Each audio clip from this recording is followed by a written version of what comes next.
everyone. Welcome again to our video series on diabetes.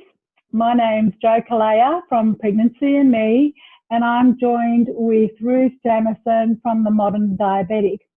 Unfortunately, Shraddha Patel couldn't join us today. She wasn't well. So we've decided just to go ahead with the questions that we've received based on the last video that we had. So these questions were pretty general and cover across the diabetes, not only gestational diabetes. So there's about 7 questions in total, and we'll just go through them one by one. So welcome everyone, and welcome Ruth. Hi, thank you for having me again. That's great. No, well, I'm sure we'll be calling you again for further clarification on the other 2 diabetes. So, so without further ado, one of the questions that we have here, and it could be a fallacy, is can you drink too much water because of diabetes? Or whether you can drink water? So no, the only time where there would be a problem with drinking too much water is if a person has had diabetes for many years and it's not been very well controlled. One of the complications, long-term complications of type 1 or type 2 is you get organ damage, and the kidneys quite often get damaged. So if there's some damage to the kidneys, then you will be told to not drink as much water. So this happened with my father. Like, he had diabetes since he was in his youth, and when he was 77, his kidneys started to fail, and he was told that he couldn't drink more than like that much water a day because of that. So it's not that because of diabetes that happens, but if your diabetes has been long-term and has been poorly controlled, one of the complications is kidney damage. But this, if you have well-controlled diabetes, this won't happen. So it can be completely avoided. And can you drink too much water on diabetes with being a diabetic? No. No restrictions. No restrictions. Not that I've heard of at all. It's never come up in any literature that I've read, and it's never been told to me as a diabetic. So I think it must be down to kidney damage and having to restrict fluids. Fluids, right. And so if you can't have wheat in your diet, what are some of the substitutes you can use instead? Okay. I was just thinking about this kind of question because, I don't say to people who have diabetes not to have wheat. I tell them to be low carb, and that literally is all grain based. So it's all your pastas, all your breads, anything made from grains. If somebody was avoiding wheat, it would be because they have a specific sensitivity to wheat, and so that would be a different story. And then again, if people have type 1 diabetes, and so therefore they have an autoimmune disease, I would tell them to remove gluten from their diet completely, because it is shown to be a trigger in many people with autoimmune diseases. And when you have one autoimmune disease, you want to do everything you can to prevent getting other autoimmune diseases, because you're at risk. And so I just tell people to take gluten out if they've got an autoimmune disease. But in terms of like, if you've just got a wheat allergy or intolerance or whatever, then there's lots and lots of alternatives. The thing that you have to bear in mind is that a lot of these gluten-free, wheat-free flours are made from very refined other flours, which even if you're not diabetic, isn't good for your blood sugar, because they are sort of absorbed and turned into glucose very quickly. Right. If you have diabetes, then my recommendation is that you're going low carb, because it's the most powerful tool to control your blood sugar. And then there are things that you can use, like nut flours as a substitute, or coconut flour, which are much, much lower carb. So that's what a lot of people use. They make breads with almond flour and with coconut flour and hazelnut flour. You have to cook and deal with them differently, because the main thing with a lot of gluten grains is that they kind of are very light and they hold together a lot better. So cooking with nuts, it can be very dense and maybe a bit more crumbly. But also the mistake that some people also make when they change in their diet is, you know, they're told that they shouldn't eat certain foods, and so they look for substitutes of those foods. So they're looking for bread substitutes, and it just becomes like another crutch rather than just going, okay, this is no longer part of my diet and let's just add more vegetables in.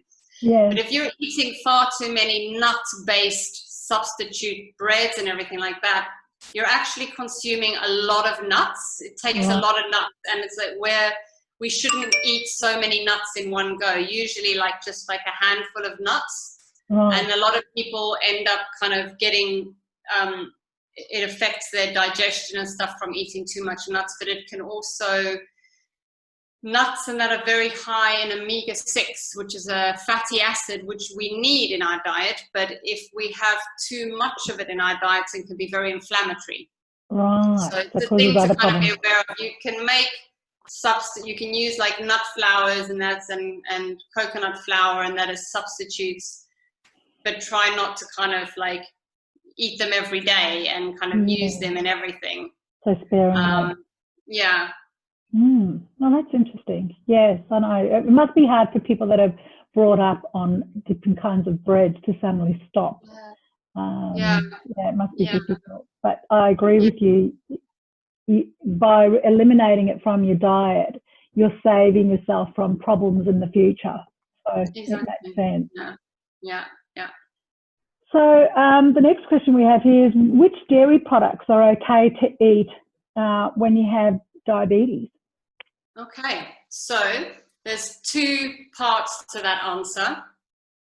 So in general, in terms of lower carb dairy, your full fat dairy and your hard cheeses and that have less lactose, and lactose is the sugar element of dairy. So if you tolerate dairy, then having like cream in your coffee is better over whole milk or skimmed milk. The less fat there is in the dairy, the more lactose there is. And in some parts of the world, I don't know what it's like in Australia, but in some parts of the world, they're still so fat phobic that all dairy is like 0% fat. And so they tend to be a lot higher in the lactose, or they have to add sugar or fruit to the yogurt or whatever, and that is going to have an effect on your blood sugar. So you're actually wanting to try and find the full fat. You want the butter, the full fat yogurt, the cream, you know, and most cheeses, because they've been fermented, there's a lot less lactose in them. Now, if you have type 1 diabetes, which is an autoimmune disease, then generally, and there's a bit of a debate about this, because some people say all dairy is out because the casein is very similar to the gluten. It can cause an immune reaction. And so some people say completely dairy has to go out, except for making ghee, which is when you clarify the butter and you take out the casein and that, and so you can use that. And then there are other people that say that goat and sheep dairy, the casein is different to that in bovine, in cow. And so some people say that that seems to be okay. So it kind of depends. I'm still unsure, you know, like what I want to believe with that, because I like to add a little bit of goat and sheep's dairy to my diet for variety, and it's quite nice. But there is a lot more and more that comes out now that just kind of goes with autoimmune disease. Really, it's probably best to just take all dairy out. But, you know, each case is individual, and there are ways that you can actually test your body's response to proteins and food. So for some people, they might actually be okay with dairy. Right. So it's trial by error, isn't it, really? And with everything in moderation.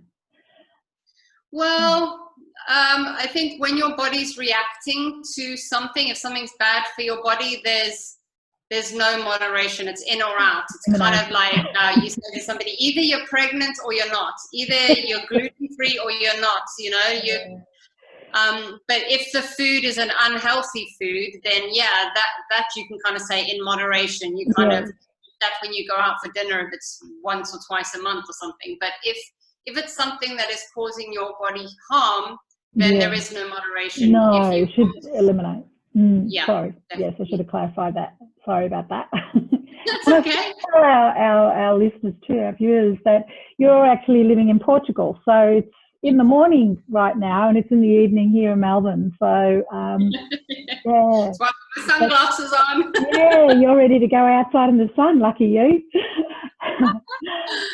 One of the questions we also have here is what they're worried about is because they've been prescribed insulin, and this particular person has type 2 diabetes, they're worried that their body will then get used to it, and therefore it'll only accept the injections rather than the body making its own insulin.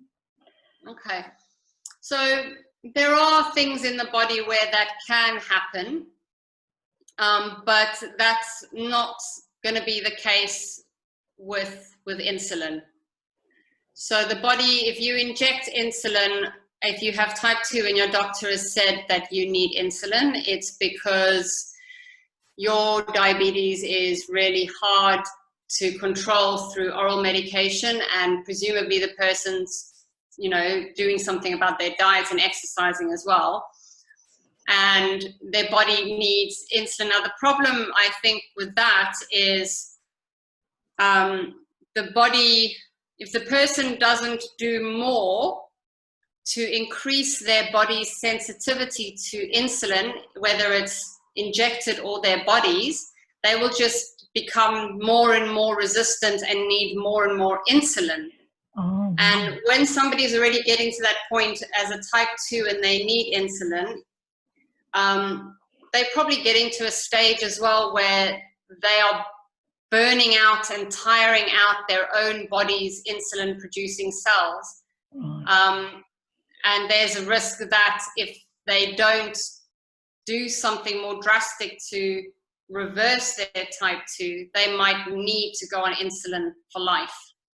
So, and also it's far more dangerous and damaging to have high blood sugar than it is to inject insulin to help your body with that. You know, even just having slightly more than a healthy person's diabetic range starts to damage like tissues and vessels in the body. So, you know, you really want to keep it under control. And so persons, I would say, you know, that person is either at that point where their own beta cells are completely worn out, and when a person gets to that stage at type 2, it's often that's the point of no return, where that is not reversible because they've damaged it so much. Right. So I shouldn't say they've damaged it, but like, you know, it's been the beta cells are exhausted, and that's why it's really, really important to get to the point where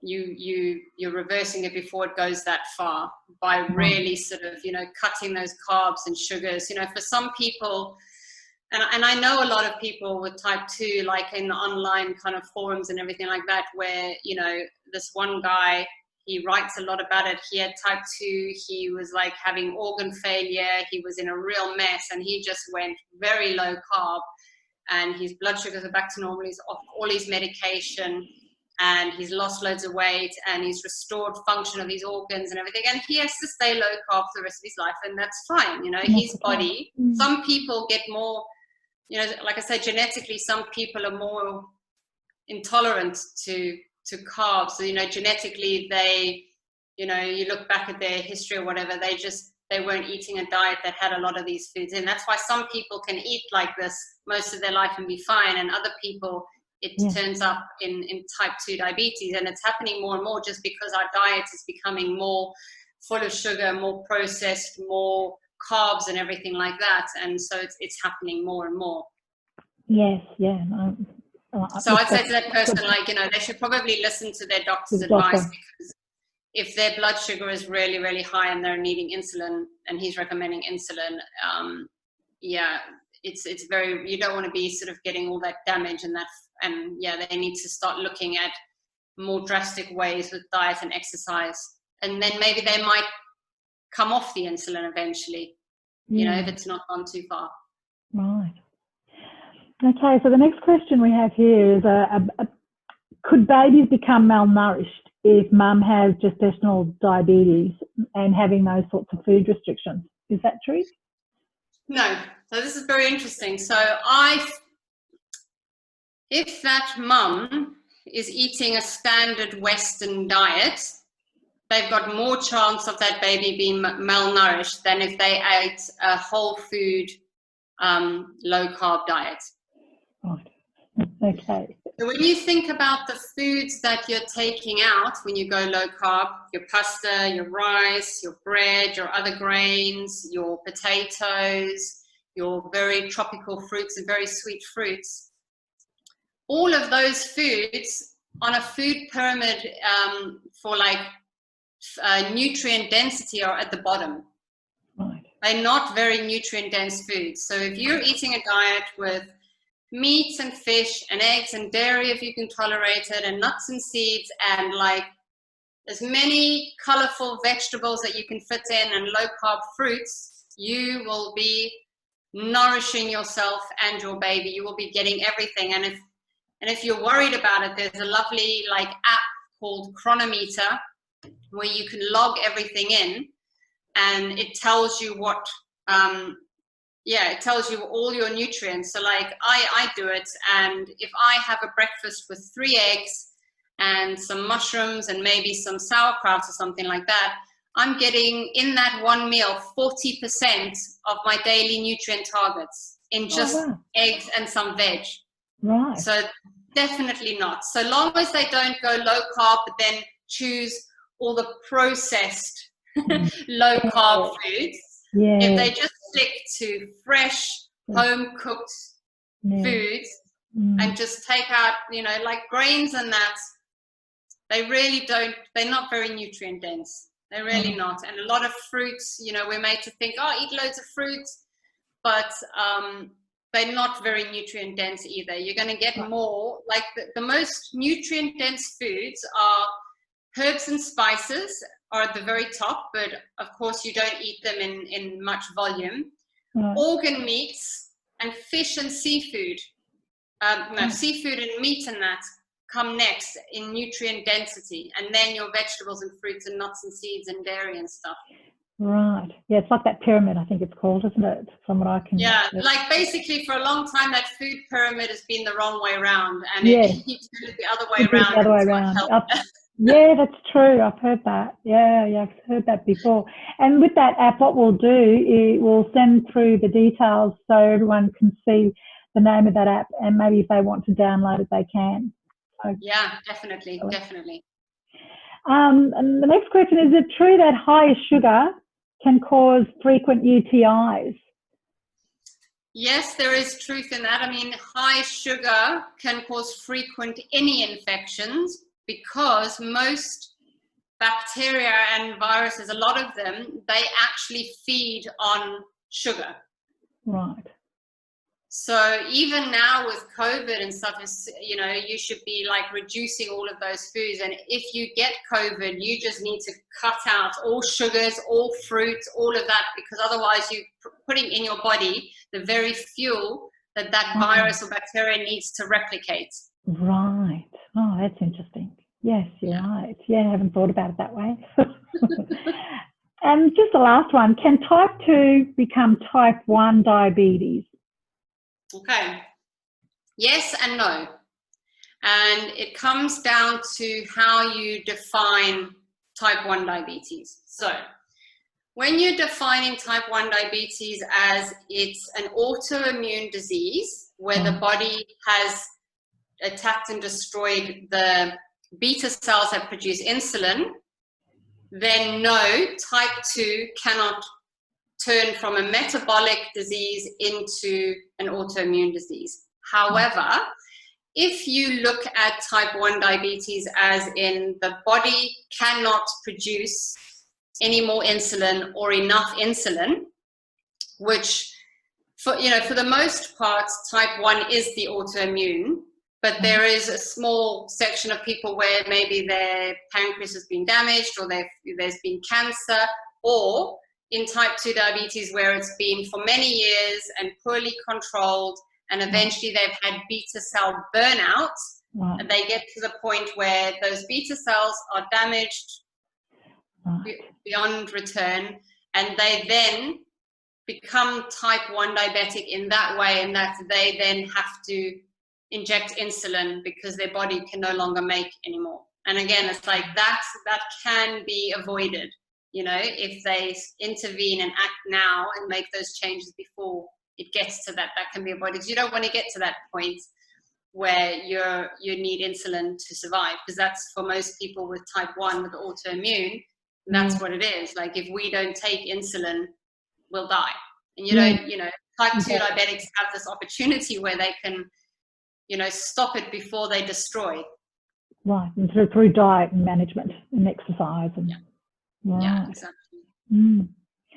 Well, that's been very interesting. So thank you, Ruth, again for answering those questions for us. It's been great.